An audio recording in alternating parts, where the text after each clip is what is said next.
nation that is set up with individual families that are thriving, that are healthy, that communicate, that raise their children in love, have a better rate of becoming better human beings. At the end of the day,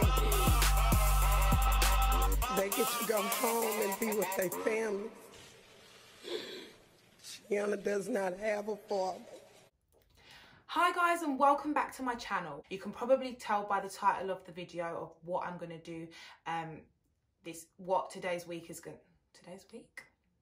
With everything that was going on currently, I just thought it is my duty to come on here and use my platform to help educate those that are still unaware of what's going on, maybe that are still unaware of certain reasons behind what's going on in regards to the killing of George Floyd, also in regards to the protests that are going around, not just in the UK and America, but in France, in other parts of the countries as well. So I've done a lot of research into this topic. However, I am only human, so if I say anything that's incorrect, please do pull me up on it, send me a DM, let me know, and I'm more than happy to correct what I've said. First of all, I want to begin by explaining the Black Lives Matter movement to you. A lot of you people have seen hashtags Black Lives Matter or the BLM hashtag, and a lot of you guys are reposting things in relation to that. However, you may not actually understand where the hashtag originated from, why is that hashtag. So to summarise, the Black Lives Matter movement, or the BLM movement for short, is an international human rights organisation, and this was founded by the African American community. So what they do is they campaign against violence and systematic racism. So I'm talking police brutality, racial profiling, and racial inequality in the justice system are kind of the main things. Police brutality is real. Black people are losing their lives every day due to a corrupt justice system, and this needs to stop. So the BLM movement began in 2013 following the shooting of Trayvon Martin in February 2012. It was a very, very tragic event, and that kind of spurred on this movement to begin. It then became nationally recognised for protesting against the deaths of Eric Gardner and Michael Brown, where there was a form of police brutality and these people did not get justice. If a black person went out and killed an innocent white man, they would do life. They would get the death penalty. However, why is it okay for a white policeman to come and shoot an innocent black man or black woman because of the colour of their skin, and then use any and every excuse in the justice system, use all the law behind them that they can to protect themselves? That, my friends, is called white privilege. So shortly after the BLM movement came the hashtag All Lives Matter, and this received so much criticism, and to this day so many people still do not understand why. So I've actually found a really good explanation of why the All Lives Matter hashtag really is quite offensive to the BLM movement. So I'll put it up here and I'll give you a second to read it.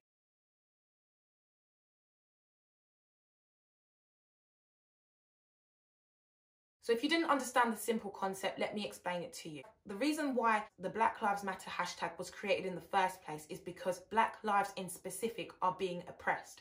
Black lives in specific are in danger.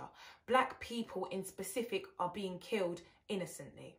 We are singled out in society every single day for the colour of our skin, whether it be snidey little comments or whether it be the loss of our lives. We are constantly living in danger, and we do not know when we're going to get stabbed in the back by the people that we're supposed to trust. Literally. Until the world can see black people as an equal, then all lives don't matter on the same level. There's something called white privilege, which I've mentioned to you guys before, and the US justice system is built completely around that. It is built to oppress black and ethnic minorities. Just look at the amount of black deaths there has been in comparison to the amount of white. To think that slavery's been abolished, black people are slaves to our society each and every day. Being forced into a Eurocentric curriculum during our education, being forced to learn white history throughout all. We get one Black History Month every October. That's 30 days out of 365 to be able to express how we feel, to be able to inform and educate those around us.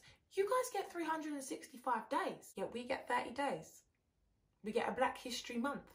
Tell me why it's more desirable to tell somebody that you speak French, Spanish, German, Russian, than it is to say that you speak Ghanaian, Yoruba, Congolese. I review and I correct a lot of CVs, and I couldn't even tell you the amount of black individuals who can speak an African language but haven't put it in their CV. And I ask them why, and they say, employers won't want that.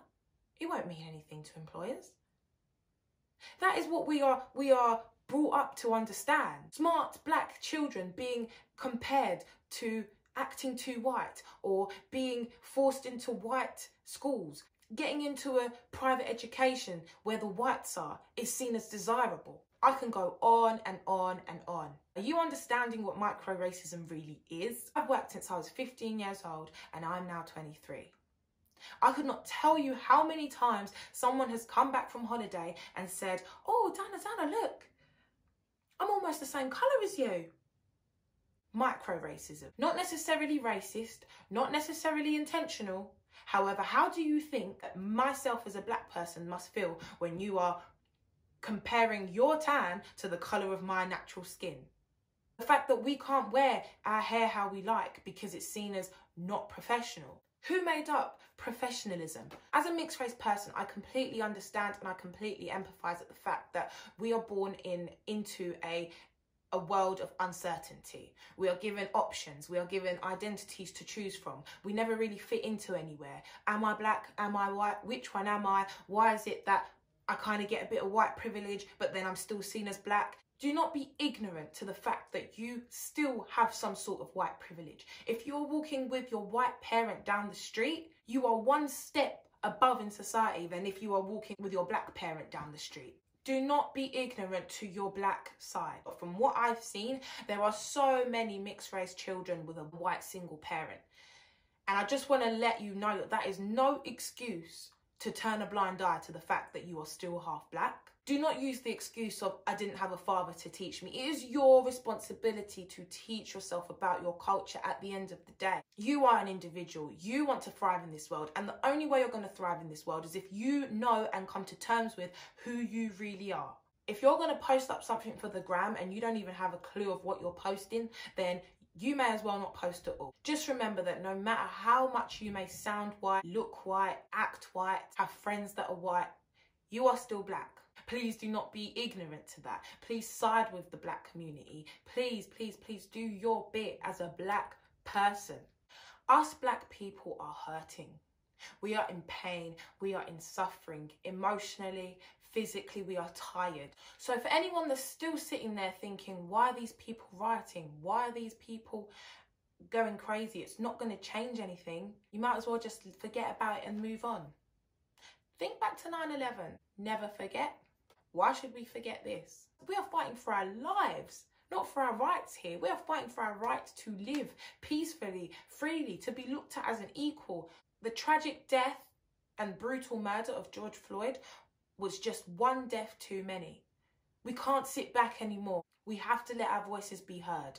If you're a black person and you're watching this, please, please, please do something. Whether it be research, educating somebody, donations, please use your voice. Silence is probably the most hurtful and deathly thing you can do right now. I just want to finish off this video by pointing you guys into some possible directions in ways that you can help the BLM movement, in ways that you can help yourselves and educate yourselves. So the first way that you can help is to donate, specifically either the Black Lives Matter movement or to the Floyd family GoFundMe page, which they have set up to help cover the costs of the memorial and funeral.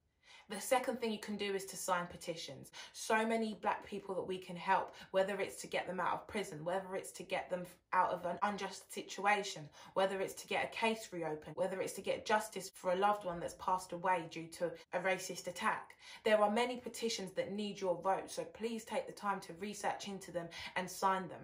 The third thing you can do, and probably the most important, is do your research. Learn about what you're saying. Think before you speak. You have 2 ears and 1 mouth for a reason. The fourth thing you can do is to talk to the people around you. Talk to the people that you love. If you hear somebody saying something that just doesn't seem quite right, pull them up on it.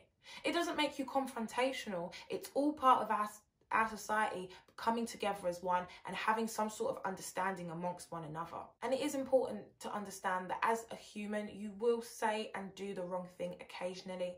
stand corrected. If you are being corrected by somebody, own it, take it in. So that's it for me, guys, today. I do apologise if I've gone on a bit of a rant, if I've come across a little bit aggressive, but I'm just so sick and tired of feeling this kind of weight on my shoulders just for the colour of my skin. If you are out there protesting, please stay safe. I'm sending my love to every single family, every single black family, every single black individual who has been racially profiled, racially oppressed, or is innocently black. I love you all. Take care. Have a lovely evening.